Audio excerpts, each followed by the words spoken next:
নমস্কার বন্ধুরা, কেমন আছো সবাই? আবার এসে গেছি একটা রেসিপি নিয়ে। আজকে বানাবো গাঁটি কচু বা কচুরমুখী দিয়ে ইলিশ মাছের ঝোল। চলো দেখে নিই। মাছগুলোকে আমি ভালো করে ধুয়ে নুন হলুদ মাখিয়ে রেখেছি। এবার কড়াইতে সর্ষের তেল গরম করে মাছগুলো আমি ভাজা বসিয়ে দিয়েছি। মাছগুলো ভালো করে লাল করে ভেজে তুলে রাখবো এবং ওই মাছ ভাজা তেলটা আমি খানিকটা তুলে রাখবো, ওটা পরে ইউজ করব। আর বাকি তেলে জিরে শুকনো লঙ্কা ফোড়ন দিয়ে গাঁটি কচু বা কচুরমুখী আর আলুটাকে আমি নুন আর হলুদ দিয়ে ভালো করে ভেজে নেব। এই গাঁটি কচু বা কচুরমুখীটা আর আলুটা ভালো করে ভাজা হয়ে গেলে তারপরে এর মধ্যে আমি শুকনো মশলাগুলো দেবো।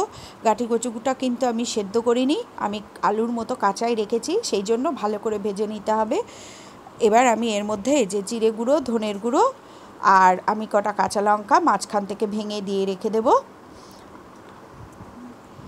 আর এর মধ্যে দেব একটা টমেটো আমি কেটে এর মধ্যে দিয়ে দেব। এই যে টমেটোটা দিয়ে আমি একটু সামান্য শুকিয়ে গেছে, একটু জল দিয়ে আমি মশলাটা কষিয়ে নেব।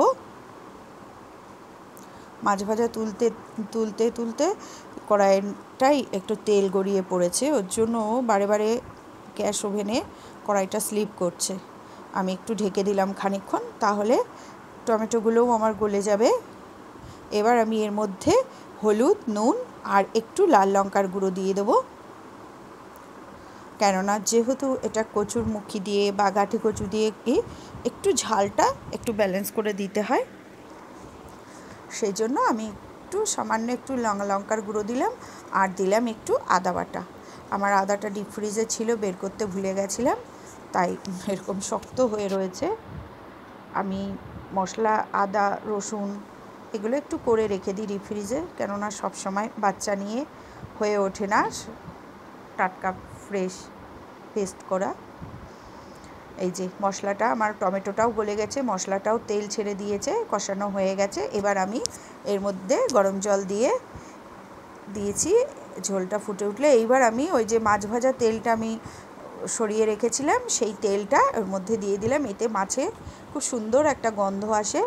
এই যে মাছগুলোও আমি দিয়ে দিয়েছি। আমি একটা লঙ্কা একটু ঢেলে দিলাম, ঝালটা একটু কম ছিল। এই তেলটা পরে দিলে এই মাছের ঝোলে খুব সুন্দর গন্ধ আসে। এই যে আমার মাছের ঝোলটা হয়ে এসেছে, অলমোস্ট ডান। এবার আমি তুলে রাখবো।